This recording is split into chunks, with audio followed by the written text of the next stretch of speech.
Este jueves el pedido del voto de confianza ante el Congreso de la República. ¿Qué tal, Omar? Buen día.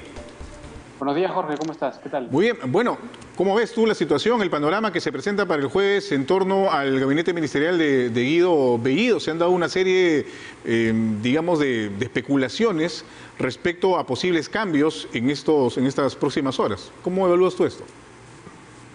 Ayer evoluciona cada minuto, pareciera, ¿no? Ayer se tenía la sensación de que Bellido estaba con un escenario favorable, que encontraría el jueves un escenario favorable, dado que la bancada de Acción Popular había mostrado su apertura a escucharlo y a votar, a otorgarle el voto de confianza, pero sí sabíamos de que todavía había tiempo para que algunos ministros cuestionados todavía de repente den un paso al costado, se vean forzados a renunciar, y ese parece ser el caso, creo, del ministro de Trabajo, de Iber Maraví, que ha estado en las noticias anoche, hoy día, y probablemente este gabinete no llegue completo al día jueves. Claro, por lo menos se ha comentado de 4 cambios, máximo 6, que incluirían incluso al propio Bellido, ¿no? Sí, y estamos a 48 horas básicamente de la presentación del gabinete ante el Congreso. Ahora, ¿tú qué consideras que si es que se dieran algunos cambios antes del jueves, podría esto significar un signo de debilidad por parte del gobierno, un nuevo revés? Estamos hablando, por ejemplo, de hace algunas semanas del tema, por ejemplo, de las comisiones en el Congreso de la República, la visita del propio presidente Castillo a la presidencia del Congreso, que han sido consideradas como algunos puntos flacos en medio de las gestiones que se han estado haciendo con miras al voto de confianza, por lo menos de mantener relaciones saludables entre el Congreso y el Ejecutivo. Si es que se dieran cambios a 24 o a 48 horas antes, ¿podría ser esto un signo de debilidad? Sí, yo creo que sí, de debilidad y de falta de unidad dentro del Ejecutivo, ¿no? Lo que sabemos es que hay disputas internas. Ayer incluso creo que el propio Castillo se ha reunido con Verónica Mendoza, que es una aliada, es una de esas vertientes que asoman dentro del Ejecutivo, especialmente con la presencia de Pedro Franque y un poco con Hernando Ceballos. Sin embargo, se ha convocado una marcha por parte de Nuevo Perú, por lo menos en Twitter he visto la convocatoria.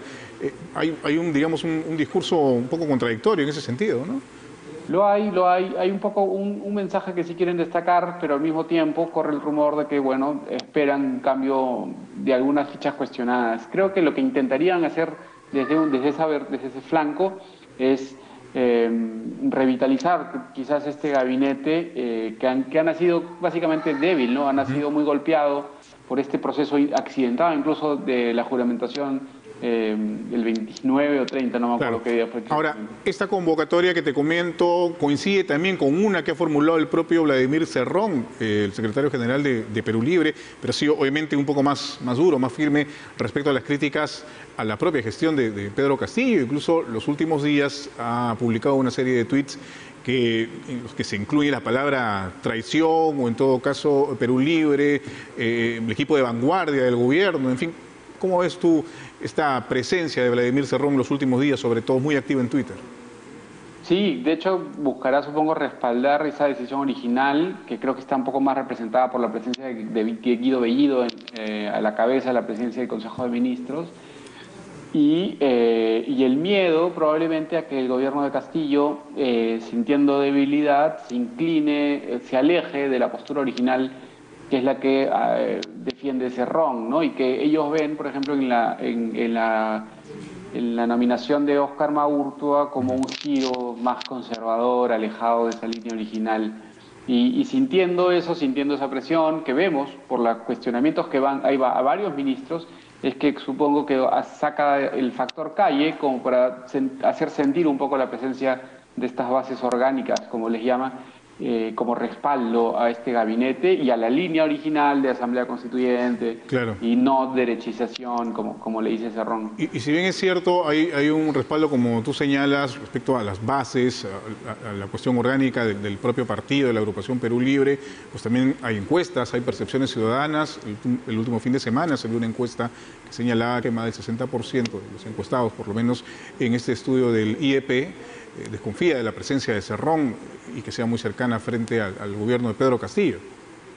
Sin duda, esa percepción se mantiene. Creo que se viene confirmando un poco con el tiempo. No ha habido un cambio desde el 28 en adelante o desde antes, desde que se sintió la presencia marcada.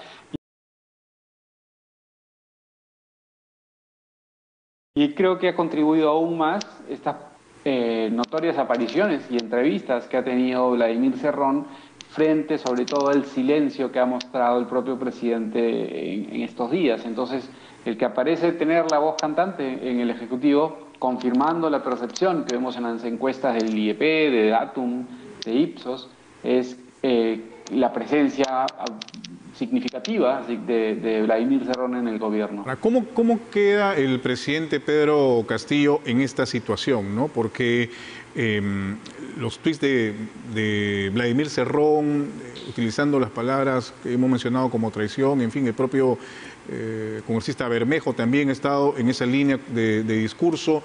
Tiene de otro lado al Congreso que está constantemente, digamos, siguiendo los pasos. Hoy día va a haber una sesión, por ejemplo, convocada en el Parlamento para ver temas que tienen que ver con invitar a algunos ministros de Estado.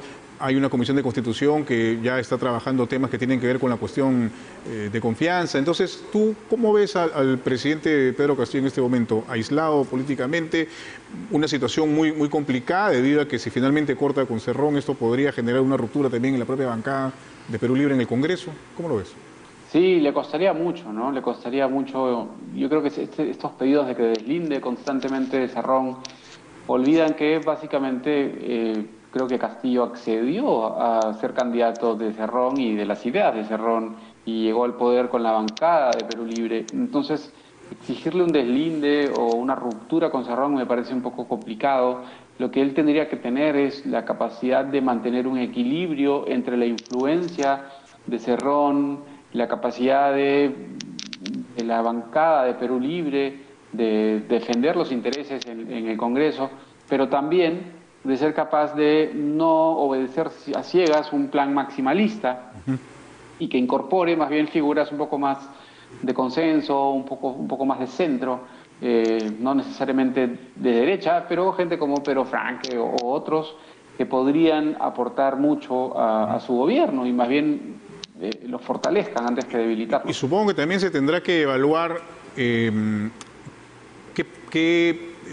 presencia podría tener Perú Libre frente a lo que será el próximo año las elecciones locales y regionales. ¿Ya? Ayer la señora Keiko Fujimori anunciaba que Fuerza Popular va a participar de estas elecciones y en general pues hay un ánimo de alguna forma restar terreno a la presencia de Perú Libre en algunas regiones de nuestro país, ¿no? Si es que eventualmente, como señalas, Pedro Castillo se inclina más por una línea un poco más centro, esto podría restarle algunos réditos a la propia agrupación frente a las elecciones del próximo año. Sí, en general creo que y llegar a elecciones desde el poder es complicado. Creo que la mayoría de partidos que en algún momento tuvieron una buena performance, el Partido Nacionalista, el Partido Aprista, Unidad Nacional, cuando han tenido de alguna manera buen rendimiento a nivel regional y municipal, el haber estado en el poder les puede haber costado, ¿no? Y creo que ese es un buen momento quizás para la oposición para demostrar que hay cierto equilibrio, ¿no? Que estos llamados al pueblo que constantemente hace Perú Libre no corresponden necesariamente con la realidad, es lo que vemos en las encuestas, y probablemente sea la carta por la que apuesten los miembros de Fuerza Popular, que es un partido que puede, creo, hacerle la competencia a Perú Libre a nivel nacional. Solo para terminar, Omar, la presidenta del Congreso ayer reveló en su cuenta de Twitter un compromiso, un papel escrito de puño y letra del señor Guido Bellido, jefe del gabinete, en el que se comprometía pues, precisamente a respetar algunos puntos importantes que tienen que ver con la institucionalidad, la mejora en la salud, economía, en fin, pero ella lo ha publicado. ¿Ves algún tipo de, no sé, de pronto de presión o consideras que es una infidencia? ¿Cómo evalúas tú la revelación de este documento, este compromiso? Es interesante, no quedó claro el contexto en el que se dio, creo que fue en el marco del Acuerdo Nacional. Efectivamente, ella señala que en el Acuerdo Nacional Guido Bellido se sentó al lado de ella y en un momento después de una conversación coloquial, ese es el término que utiliza, le alcance este papel, ¿no? Es un papel pequeño, de puño y letra, con la firma del propio Guido Bellido. Sí, sí. Creo que claro, ahí el problema es que están hablando de un manejo individual de algo que es un manejo institucional, ¿no? El marco del Acuerdo Nacional. Bellido no es Guido Bellido, Bellido es el presidente del Consejo de Ministros y la señora Alba no es la señora Alba, es la presidenta del Congreso. Creo que lo correcto sí es hacerlo público, transparentarlo.